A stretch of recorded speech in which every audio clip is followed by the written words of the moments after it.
Hello, it's me. Hello everybody, it's Lady Me here. Actually no, it's not. It's Claudia Boleyn, as per usual. A bit late on the old reviews, but what can I say? You give a mentally ill person a YouTube channel, and you can't expect regular updates. I will catch up with my reviews, by the way. I'm actually recording this review a day after Hellbent aired, which might be an indicator of how much I loved it, as may be the current costume cosplay I'm sporting. Really, though, it's kind of spooky because this is the sort of stuff I wear usually, minus the backcombing. I did go through a backcombing stage a while ago, but I've stopped that now. Everyone tells me I look just like Maisie Williams, who plays Ashildr / Lady Me, and now I have the perfect cosplay person. Okay, if you couldn't tell from my general cheerfulness, I absolutely loved last night's episode. Like, actually loved it. And I loved last week's as well, which you'll get the review for in the coming week because, as you know, I'm slow with reviews and stuff happens in life. But you know, shit happens, what can you do? So I like this episode for a number of reasons, which is unusual for me because it's a Steven Moffat episode and like usually, you know, I'm super critical of him. I'm always like picking apart his stuff because I feel like sometimes his writing isn't to my taste. Sometimes it veers to the sort of misogynistic side kind of thing.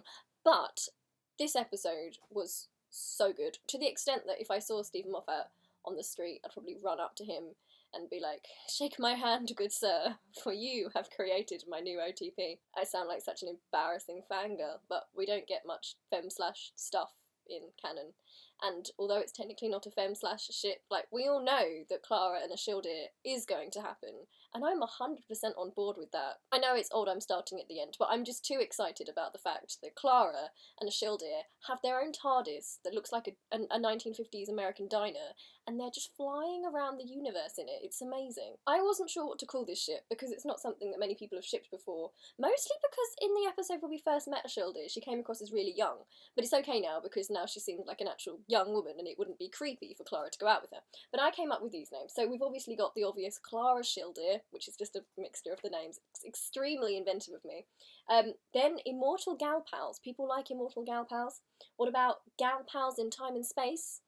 I've also got the 50s Femme / Diner AU, which is a bit of a mouthful and difficult to put in the tags, but I like it. Please tell me in the comments what you're going to be tagging this ship as, because I'm going to be following this tag and reblogging everything I can to do with it. In fact, as soon as the episode finished last night, straight after I'd put my reaction on Twitter, I opened a Pages document and I began writing my first ever piece of Clara Ashildr fanfiction. Maybe one day you'll get to read that little gem, who knows. Okay, so the episode in general. This is the sort of episode that I love from Doctor Who. It felt very emotional, and although it was set in like an alien setting, it was exciting because it was on Gallifrey and there were characters we already knew. Like, the crux of this episode was the relationship between Clara and the Doctor, and that's what I love about Doctor Who. I love it when it's based on the characters and their relationships. Now, this is the sort of quandary which I've always wanted them to address in Doctor Who, and I love it when they do.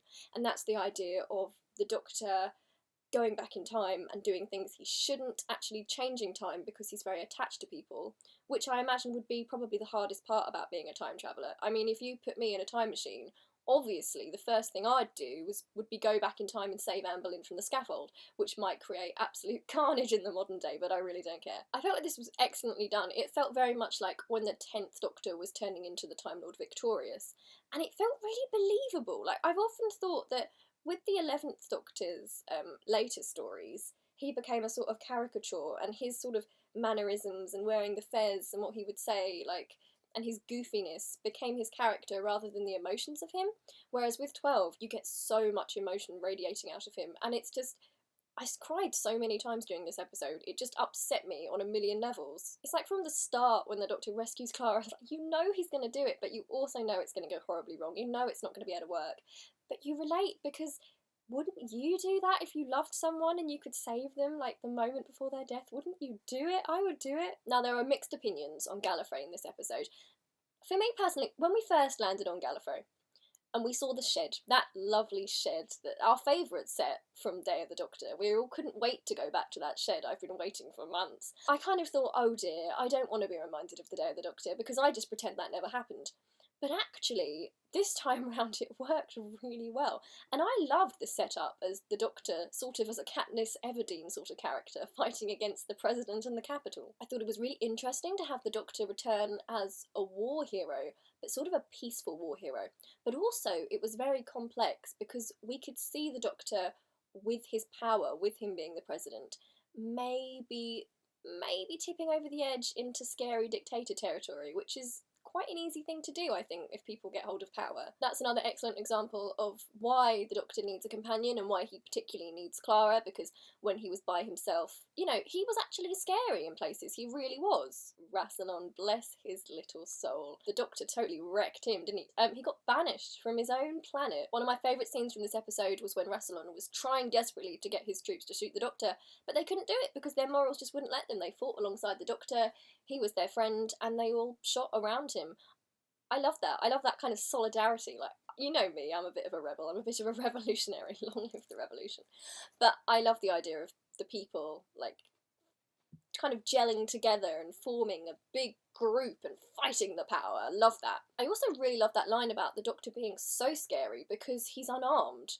I think that's a great message. Like, it is very scary. Someone who's unarmed is not afraid. There's this message with Doctor Who, which I think is great, and which they have gone off course with a couple of times, but usually people who are armed are scared. They're cowards, that's why they're armed, and it's far more brave and impressive to not be armed. Also has the added bonus of, you know, not killing people, which is great. But equally, seeing the Doctor with a gun later, I actually think worked in this episode, because I have no problem with the Doctor going to those dark places as a character, as long as it's addressed by the narrative as being wrong and undoctorish and something that has to stop. And clearly, when the Doctor was pointing the gun at people and actually shot someone, Clara was disturbed. Clara did not like to see what the Doctor had become. That's fine.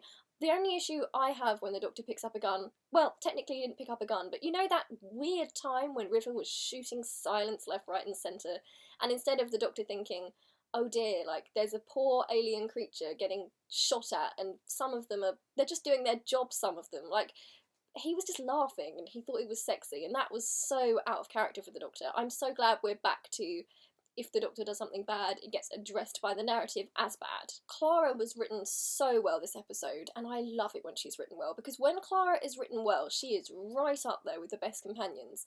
When she's written badly, she's right down there with the worst, and I think it's probably just Jenna Coleman's talent which has kept her in the mid-range for a time and kept us all interested in her. But I'm glad she has, because I felt very invested in Clara, and it actually really upset me that potentially she was going to have to go back to her death. The strongest scenes this episode were definitely the scenes with the Doctor and Clara together. Again, it's relationship scenes. It's scenes where the Doctor is helpless against time and against destiny, like we all are. I mean, we all have to die sometimes, but we also all rage against it. Like, when we lose someone we love or when something bad happens, I think that's a very relatable feeling, and I think that's probably why it made me so emotional. I also love this idea of Clara becoming more and more like the Doctor, and that's a theme which has been consistent through this series, and I think that's actually worked really well. I love the fact that came to a head. Clara is very much like the Doctor. Clara and the Doctor do work as a very cohesive but potentially dangerous team, and the idea of Clara and the Doctor being the hybrid did not occur to me when I was theorising, but I love that idea. I think it's great. A lot of people were thinking the hybrid would be the Doctor because he's half human and half Time Lord. Well, that's a theory, which, you know, would be cool if that was true. A lot of people were thinking it might be Clara because in the first two-parter we had Clara in a Dalek, which then got Time Lord energy like put into it, which could have made her half Dalek and half Time Lord. Some people thought the hybrid was Ashildr because she's half Maya and half human, but in fact I was actually incredibly impressed by this plot twist from Steven Moffat, because we were all asking the wrong question. We were asking who is the hybrid, and it wasn't even one person, it was two people. I thought that was clever. Now, the Sisterhood of Khan. I love the Sisterhood of Khan. I would totally join up if I was in the Doctor Who universe. They make me laugh so much. What were they even doing on Gallifrey? They had no business there. They were just there to watch shit go down. Ahyla seemed to serve no purpose whatsoever, other than to watch the demise of Rassilon kind of gleefully. I don't know about you guys, but I love Ahyla. I really, really love her. I think she's great. She reminds me of Elena Tyrell from Game of Thrones. She's like that fierce, older woman. You wouldn't want to be on the wrong side of her, but she'd make a great grandma. You know, my own grandma's a little bit like that. I love the idea that Missy was the one who got the Doctor and Clara together, because before, it felt kind of lazy and I didn't understand it, and I was like, what the hell, Steven Moffat? What are you doing? Like, why would Missy just randomly pick a companion for the Doctor?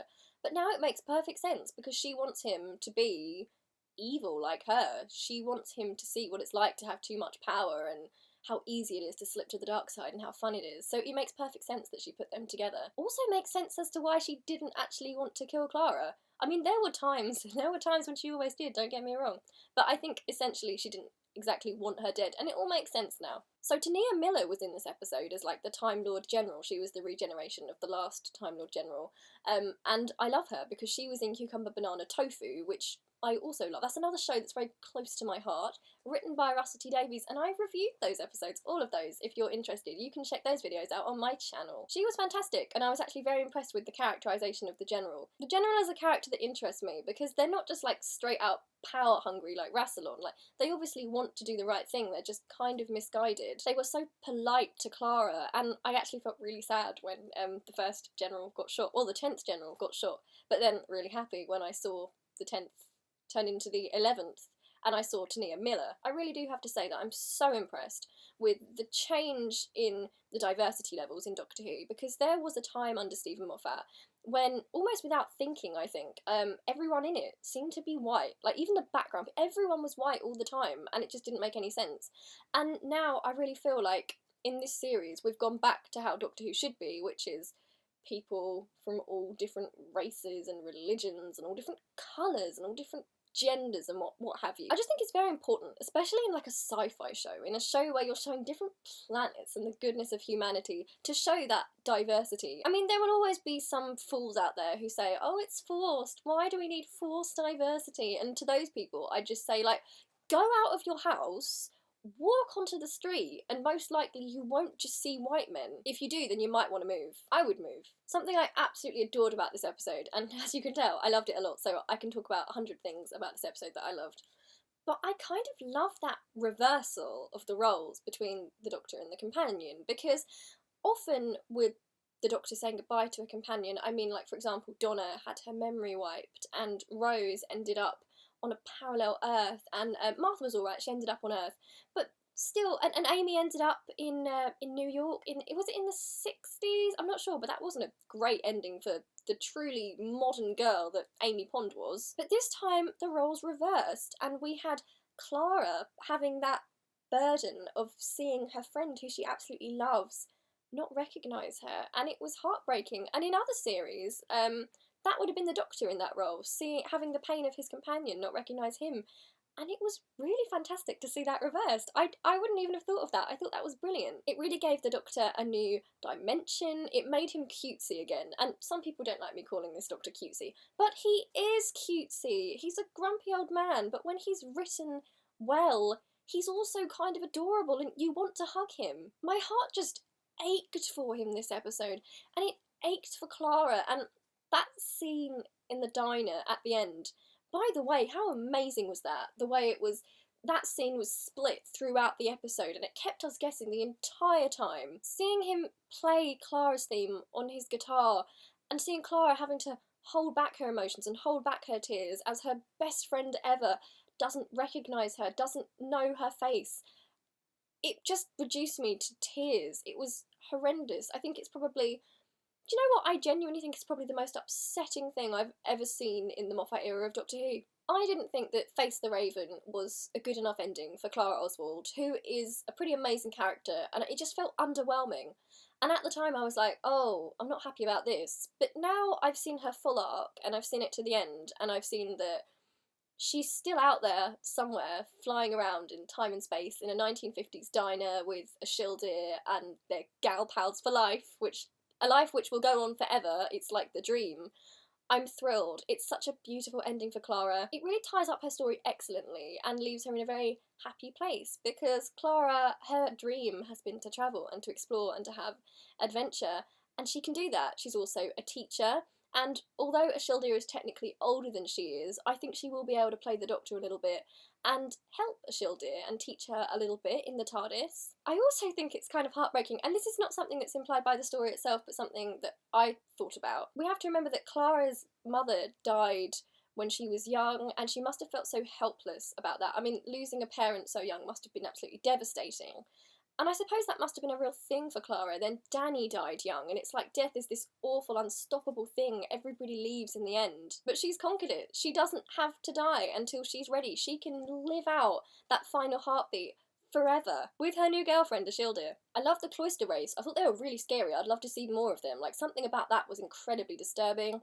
I really like the idea of the Time Lords holding other creatures in their database. It was really sad. Once again, I felt sorry for a Dalek. I like to see the return of the Weeping Angels.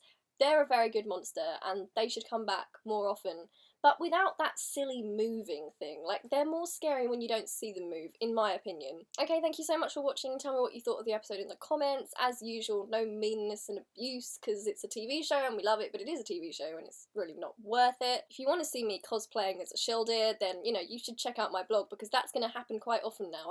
She is my cosplay character. It's destiny, people. I've been waiting for a short person with big eyes and amazing eyebrows and brown hair, and it's like, there she is, Maisie Williams, my perfect cosplay person. Thank you, goddess. Okay, I love you loads, and I was going to say I'll see you next week, but I won't. I'll see you at Christmas for the rom-com with River and the Doctor, which might be great, might not. Don't want to be too down on it, because I love Alex Kingston, and that woman, talking of immortals, that woman's immortal. She never ages, she's gorgeous. But anyway, I'll see you at Christmas time for a new review. And you'll see my reviews from this series, which are late, later on this week and next week. Okay, love you loads, and I'll see you soon. Bye!